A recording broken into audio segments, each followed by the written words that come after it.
हे अर्जुन,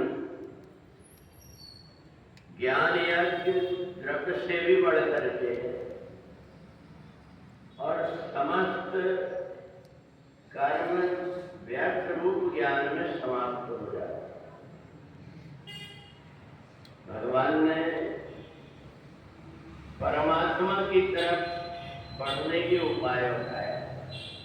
कुछ लोगों को ऐसा लगता है परमात्मा ने हमको धन दिया है तो धन का प्रयोग हम थोड़ा बहुत परमात्मा के लिए भी करते हैं। इसको द्रव्य कहते हैं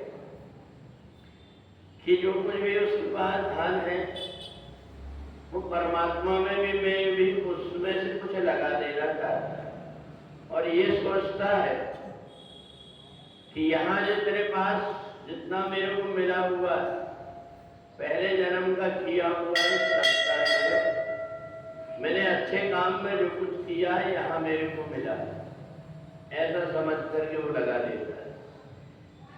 इससे बढ़कर के ज्ञान यज्ञ में व्यक्ति ये सोचता है कि परमात्मा बड़े दयालु हैं, इसलिए मेरे को मेरे जितने भी कर्म हो उन कर्मों में केवल मेरा स्वार्थ अकेला ना हो।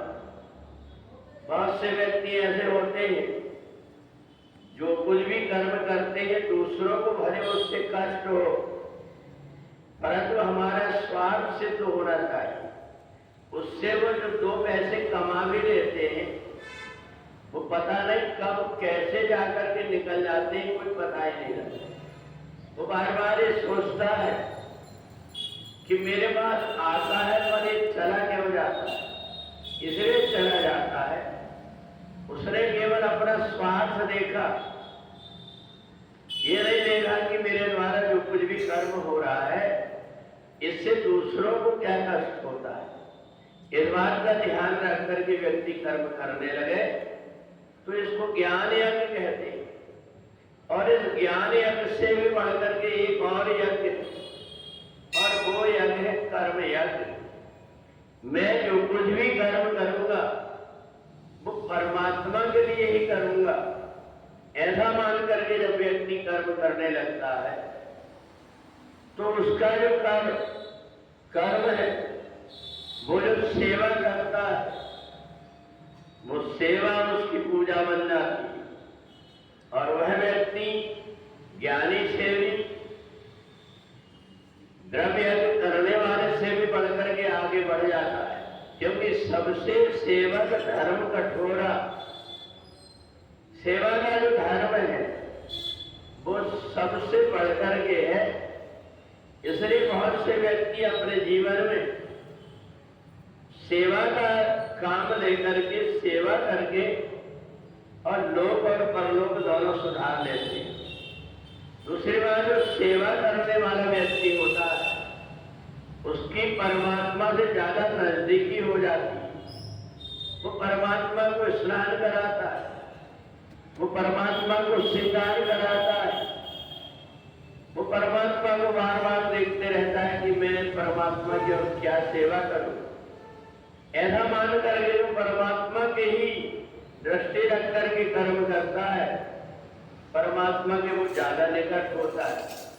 और इसलिए सबसे पहले परमात्मा की जब निगाह जाती है तो उसी व्यक्ति के ऊपर जाती है जो परमात्मा की सेवा में अपने आप को लगा करके रखता है। इसलिए उठते बैठते चलते फिरते जागत सोबत शरण तुम्हारी, जो व्यक्ति जैसे भी बन सकता है परमात्मा के निकट पहुंचने की कोशिश करता है, उसको और कोई यज्ञ करने की आवश्यकता नहीं होती। वो तो परमात्मा की कृपा से अपने आप सब कुछ प्राप्त कर लेता है। तो इसलिए तीन प्रकार से ज्ञान, कर्म और संन्यास, तीन प्रकार की बात बताई गई है, जिसमें से जो व्यक्ति परमात्मा की तरफ सब संसार की वासना को छोड़ करके परमात्मा की तरफ अपने आप को लगा लेता है, उस व्यक्ति का जीवन सार्थक हो जाता है।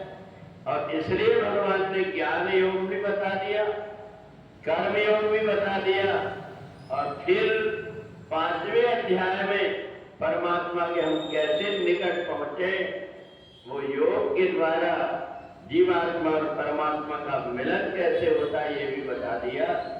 तो इसलिए जब कभी भी हमारे कर्म हो उसमें हमारा स्वार्थ ना हो करके हम दूसरों को ही कोई प्रकार का कष्ट ना हो, इसका ध्यान रख करके कर्म करें तो हमारा ये जीवन सार्थक हो जाएगा।